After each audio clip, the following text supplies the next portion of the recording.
જય શ્રી કૃષ્ણ વહાલા વૈષ્ણવો. શ્રી ગુસાઈજી ચરિત્રના આજના સત્સંગમાં આપ સૌનું સ્વાગત છે. જ્યારે બાદશાહ અકબરે શ્રી ગુસાઈજીને એક અમૂલ્ય મણિ ભેટમાં આપ્યો ત્યારે શ્રી ગુસાઈજીએ તે મણિનું શું કર્યું અને બાદશાહ અકબરને કેવી રીતે પોતાના અલૌકિક સામર્થ્યનો પ્રતાપ દેખાડ્યો, જેને કારણે અકબર પણ માનવા લાગ્યો કે શ્રી ગુસાઈજી સાક્ષાત ભગવાન જ છે. આ દિવ્ય અલૌકિક પ્રસંગ આજે આપણે જાણીશું. તો આ સત્સંગ અંત સુધી સાંભળજો, જેથી તમે આ પૂરો પ્રસંગ જાણી શકો. અને બીજા વૈષ્ણવોના ગ્રુપમાં પણ આ વિડીયો જરૂરથી શેર કરજો.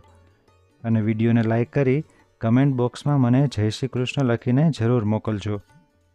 આ ચેનલ સબસ્ક્રાઈબ ન કરી હોય તો હમણાં જ કરી લો. શ્રી ગુસાઈજી ચરિત્રના સત્સંગના બીજા વિડીયો જો આપે ન સાંભળ્યા હોય તો આ વિડીયોના અંતમાં એ બધા વિડીયોની લિંક આપેલ છે, ત્યાંથી આપ તે જોઈ શકશો. તો ચાલો હવે આજના આપણા સત્સંગની શરૂઆત કરીએ. શ્રી વલ્લભાધીશ કી જય. સાયંકાલનો સમય હતો. ગોકુલમાં શ્રી યમુનાજીના ઠકુરાણી ઘાટ ઉપર નમતા સૂર્યના સુવર્ણ કિરણો પથરાયા હતા. આકાશમાં સંધ્યાના લાલ સોનેરી રંગની આભા પ્રસરવા લાગી હતી. આસપાસના વન ઉપવનોમાંથી શીતળ સમીર સાથે વહી આવતો પુષ્પ પરિમલ શ્રી નંદનંદનની ક્રીડાભૂમિને સુવાસિત બનાવતો હતો. ત્યારે છોકરના વૃક્ષ નીચે શ્રી ઠકુરાણી ઘાટ ઉપર શ્યામ સુંદર શ્રી ભાનુ તનયાની સન્મુખમાં શ્રી વિઠ્ઠલેશ બિરાજ્યા હતા. આજે ઉત્સવ હોવાને કારણે આપે પીત વસ્ત્રો ધારણ કર્યા હતા. શ્રી અંગમાં ગજમોતીના હારથી પરવાયેલા રત્નજડિત પદકો ઝૂલતા હતા. બંને કર્ણમાં મોતીની વાડીઓ શોભતી હતી. લલાટમાં તિલક કસ્તુરીની શ્યામ બિંદી સાથે અત્યંત સોહામણું લાગતું હતું. મુખારવિંદ પર પ્રસન્ન મધુરતા પથરાયેલી હતી. બંને હસ્તમાં રત્નજડિત કંકણ હતા. આપના આ સ્વરૂપને નિરખીને એક ભક્ત કવિએ આપના સ્વરૂપનું અદ્ભુત વર્ણન કર્યું. આ જ સમયે બાદશાહ અકબરના એક બેગમ મથુરાથી નૌકા વિહાર કરતાં કરતાં ગોકુલ પાસે આવી પહોંચ્યા. તેનું નામ હતું બેગમ તાજ. ઉષ્ણકાલમાં શ્રી યમુનાજીના શીતળ વાતાવરણનો આહલાદ અનુભવતા બેગમ તાજે દૂરથી શ્રી વિઠ્ઠલેશના દર્શન કર્યા. અત્યંત તેજસ્વી અને પ્રભાવશાળી મુખાકૃતિ જોઈને તાજે તેમની દાસીને આજ્ઞા કરી, લૈલા, સામે ઘાટ ઉપર કોઈ મહાપુરુષ જણાય છે, તપાસ તો કરો તેઓ કોણ છે. લૈલા હોડી લઈને ઠકુરાણી ઘાટ પાસે આવી. ઘાટના નીચેના પગથિયેથી જ મસ્તક ઝુકાવી તેણે કુર્નિશ બજાવી. શ્રી વિઠ્ઠલેશ પ્રભુએ નેત્રો દ્વારા તેને આશીર્વાદ આપ્યા. લૈલાએ બે હાથ જોડી વિનંતી કરી, હું બાદશાહ અકબરના માનીતા બેગમ તાજની દાસી છું. બેગમ સાહિબા નૌકા વિહાર કરતાં કરતાં અહીં આવ્યા છે. સામે રહેલી વિશાળ નૌકામાંથી તેમણે આપના દર્શન કરી આપને કુર્નિશ પાઠવી છે.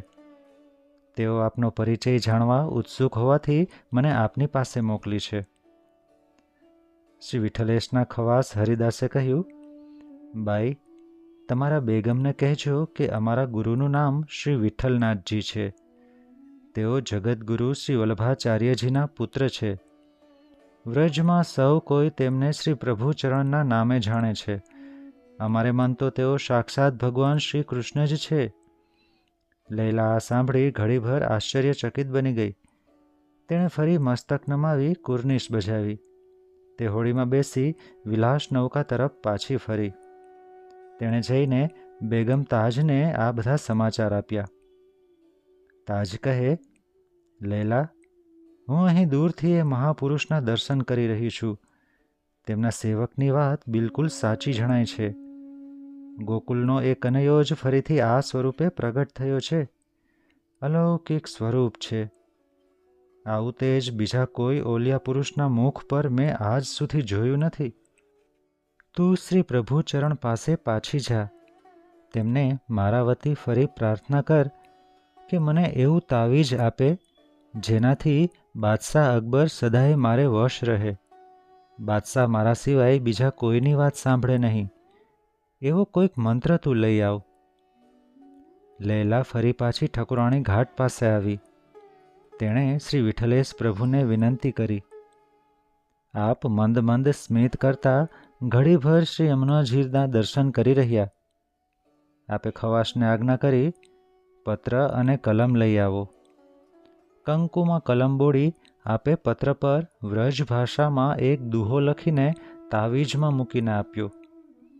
યંત્ર મંત્ર અરુ તંત્ર કો ભૂલી કરો જીન કોઈ, પિયા કહે સો કીજીએ પતિ આપ બસ હોઈ. તાવીજ લઈ લૈલા ફરી નૌકામાં આવી. બેગમ તાજે રેશમી કાળા દોરોમાં પરોવી તે તાવીજ શ્રદ્ધાથી પોતાના ગળામાં પહેર્યું. બેગમ તાજ ત્યાંથી પાછા મથુરા તરફ ફર્યા. બાદશાહની સાથે ફરી પાટનગર ફતેપુર સિકરી આવ્યા. એક રાત્રે અકબર બેગમ તાજના નિવાસસ્થાને આવ્યો. બેગમ તાજ સાથે વાર્તા વિનોદ કરતા અત્યંત સહેજ રીતે બાદશાહે પોતાના જમણા હાથમાં તાવીજ લીધું અને કહ્યું, તાજ, આ તાવીજથી તારો કંઠ શોભે છે કે કંઠથી તાવીજ શોભે છે હું નક્કી નથી કરી શકતો, પણ તારી હંસસી શ્વેત ડોકમાં કાળા દોરામાં પરોવાયેલું આ સુવર્ણનું તાવીજ અદ્ભુત લાગે છે. હમણાં નવું વસાવ્યું લાગે છે. તાજ કહે, હા જહાંપના, ગોકુળના ઓલિયા શ્રી વિઠ્ઠલનાથજીએ તે તાવીજ મને આપ્યું છે. જીવનમાં ક્યારેય હું ખોટું બોલી નથી અને બોલીશ પણ નહીં. તમે ક્યારેય મારા પર અપ્રસન્ન ન થાઓ. તમારો સ્નેહ મને હંમેશ મળતો રહે એ માટે મેં આ મહાપુરુષને દાસી મારફત વિનંતી કરાવી હતી. તેમણે આ યંત્ર આપ્યું. મહારાજ કહે, બેગમ, જો તો એ મહાપુરુષે શો મંત્ર આપ્યો છે? તાજની અનિચ્છા છતાં તે ના ન પાડી શકી. અકબરે તાવીજ ખોલ્યું. કુમકુમથી લખેલો પત્ર વાંચ્યો. વાંચતા જ મંત્રના લેખક પર તેને પૂર્ણ શ્રદ્ધા ઉત્પન્ન થઈ. તેણે કહ્યું, બેગમ, સાચે જ તમે એક નિસ્વાર્થ અને સમજદાર મહાપુરુષને મળ્યા છો. આવી શિખામણ ધનનો કે સત્તાનો લાલચુ ફકીર ન આપે. મને તેમના પ્રત્યે પૂર્ણ માન થયું છે. આપણા રાજ્યમાં આવા મહાપુરુષો વસે છે, તેથી જ આપણા રાજ્યનો સૂર્ય 16 કળાએ તપે છે. આપણે કાલે જ તેમના દર્શન કરવા જઈશું. તમે સાથે આવશો ને? બેગમ તાજ કહે, હા જહાંપના, તેમના દર્શન કરવાની ઈચ્છા કેમ ન થાય. બીજે દિવસે નૌકામાં આરૂઢ થઈ બેગમ તાજને અને બિરબલને સાથે લઈ બાદશાહ અકબર સાયંકાલના સમયે ફરી ગોકુલ આવ્યા. આજે પણ શ્રી ઠકુરાણી ઘાટ ઉપર શ્વેત ધોતી ઉપરણામાં શોભતા સોહામણા શ્રી વિઠ્ઠલેશ સાયમ વંધ્યા કરતા બિરાજતા હતા. બાદશાહના છડીદારે આવી વિનયપૂર્વક 3 વખત કુર્નિશ બજાવી શ્રી વિઠ્ઠલેશ પ્રભુને બાદશાહના આગમનના સમાચાર કહ્યા. આપે આજ્ઞા કરી તેમને ઘાટ પર લઈ આવો. આપ શ્રીની આજ્ઞાથી આપ શ્રીની સન્મુખ ઘાટ પર બાદશાહ અને તેમના રસાલા માટે આસન બિછાવાયા. બાદશાહ અકબર, બિરબલ અને બુરખામાં સજ્જ બેગમ તાજ ઠકુરાણી ઘાટના પગથિયા ચઢી ઘાટ પર આવ્યા. બાદશાહે મસ્તક નમાવ્યું. બિરબલે 2 હાથ જોડી પ્રણામ કર્યા. બેગમ પણ બુરખામાંથી મસ્તક નમાવી વંદન કરી રહ્યા. આપે સૌને સત્કારી બેસવાની સૂચના આપી. બાદશાહ અકબરે કહ્યું, બેગમ ત્વાજ દ્વારા મને કાલે જ આપનો પરિચય થયો. પતિને વશ કરવા આપે સુંદર શિખામણ આપેલી વાંચી મને થયું કે આપના જેવા નિષ્પૃહી મહાપુરુષ મારા રાજ્યમાં વસે છે, ત્યારે તેમના રૂબરૂ દર્શન કરી તેમના આશીર્વાદ લેવા જોઈએ.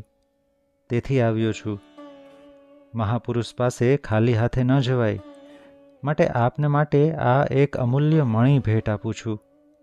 આ મણિની વિશિષ્ટતા એ છે કે તે રોજ સવારે 5 તોલા સોનું આપે છે.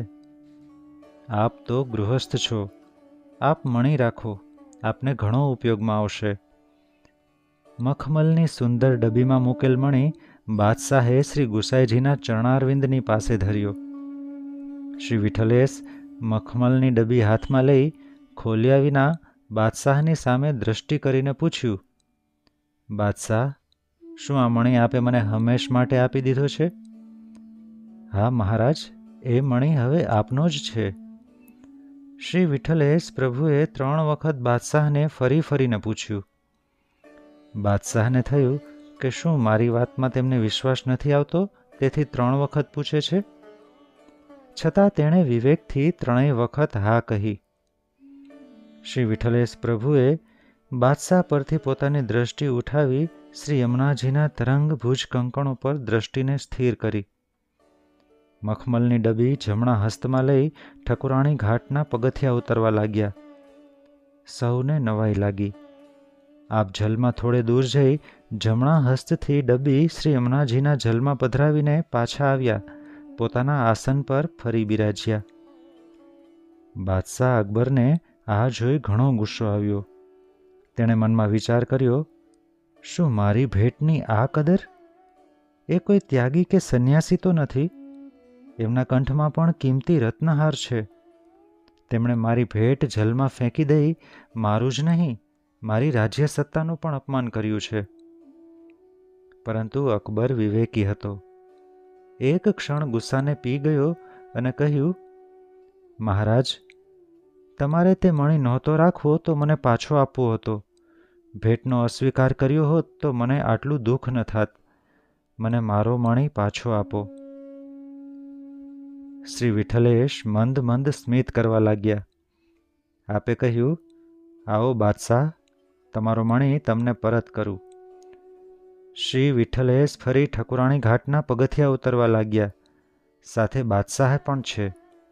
આપે ઠકુરાણી ઘાટના છેલ્લા પગથિયેથી જ નીચે નમી ખોબામાં જળ લીધું, ત્યારે જળને બદલે સાંજના આથમતા સૂર્યના સોનેરી કિરણોમાં ચળકતા સેંકડો મળી આપના ખોબામાં ચમકી રહ્યા. બધા એક જ કદના અને એક જ ઘાટના હતા. પ્રત્યેક મણી એક સરખો પ્રકાશિત હતો. આપે બાદશાહની સામે ખોબો લંબાવ્યો અને કહ્યું, લો બાદશાહ, આમાંથી તમારો મણી શોધી લો. આ પ્રત્યેક મણી 5-5 તોલા સોનું આપે છે.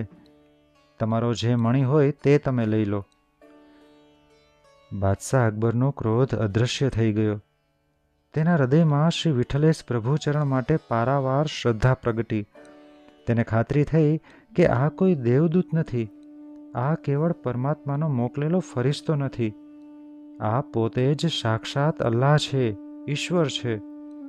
તે ઘાટ ઉપર જ બાદશાહે શ્રી વિઠ્ઠલેશ પ્રભુચરણને સાષ્ટાંગ દંડવત પ્રણામ કર્યા. હાથ જોડી તે કહેવા લાગ્યો, હે મહારાજ, મને ક્ષમા કરો. આપને મેં જાણ્યા નહીં. આજથી આપ જ મારા સાચા રાહબર છો. આપ મને કંઈક સેવા બતાવો. શ્રી ગુસાઈજીએ કહ્યું, બાદશાહ, તમે રાજા છો. આ દેશ ભારત વર્ષ છે. અમારો ધર્મ સનાતન હિન્દુ ધર્મ છે. આ ધર્મ કોઈ વિશિષ્ટ જ્ઞાતિ કે જાતિના લોકોનો નથી. આ ધર્મ કોઈ વિશિષ્ટ સમય કે પ્રદેશ માટેનો નથી. આ ધર્મ પ્રાણી માત્ર માટેનો છે. હિન્દુ ધર્મે સૌને સમાવી લીધા છે. પણ હું એમ નહીં કહું કે તમે મુસલમાન મટી હિન્દુ બનો. સાથે એટલું જરૂર કહીશ કે તમે રાજા છો. રાજાનો ધર્મ છે કે પ્રજાને પોતપોતાનો ધર્મ સ્વતંત્રતાથી, શાંતિથી અને સ્વસ્થતાથી પાલન કરવા જરૂરી વાતાવરણ આપે. તમે તમારા રાજ્યમાં ધર્મ સહિષ્ણુતાનું વાતાવરણ સ્થાપો. બસ, આથી વિશેષ મારી કોઈ ઈચ્છા નથી. હિન્દુ ધર્મના એક આચાર્ય તરીકે તમારી પાસે એટલી જ અપેક્ષા રાખું કે આ દેશમાં ધર્મના નામે કોઈ વિગ્રહ ન થાય, અશાંતિ ઊભી ન થાય, પ્રજાને અસ્વસ્થતા ન રહે. બાદશાહ કહે, સ્વામીજી, આપને ધન્ય છે. આપ ગૃહસ્થ હોવા છતાં સાચા ત્યાગી છો. આપ ધર્મના સાચા રક્ષક છો. આપે તો મારા રાજ્યને આબાદ બનાવવાની સોનેરી શિખામણ આપી છે. હું આપને વચન આપું છું કે મારા રાજ્યમાં હિન્દુઓને તેમના ધર્માચરણમાં કોઈ વિઘ્ન નહીં આવે. મારે મન હિન્દુ અને મુસલમાન મારી 2 આંખો હશે. હું સર્વ ધર્મ પ્રત્યે સંભાવ રાખીશ. જ્યાં ભૂલ કરું ત્યાં આપ મને માર્ગદર્શન આપજો. શ્રી વિઠ્ઠલેશ પ્રભુ ચરણે બાદશાહને આશીર્વાદ આપ્યા. બોલીએ શ્રી ગુસાઈજી પરમ દયાલ કી જય.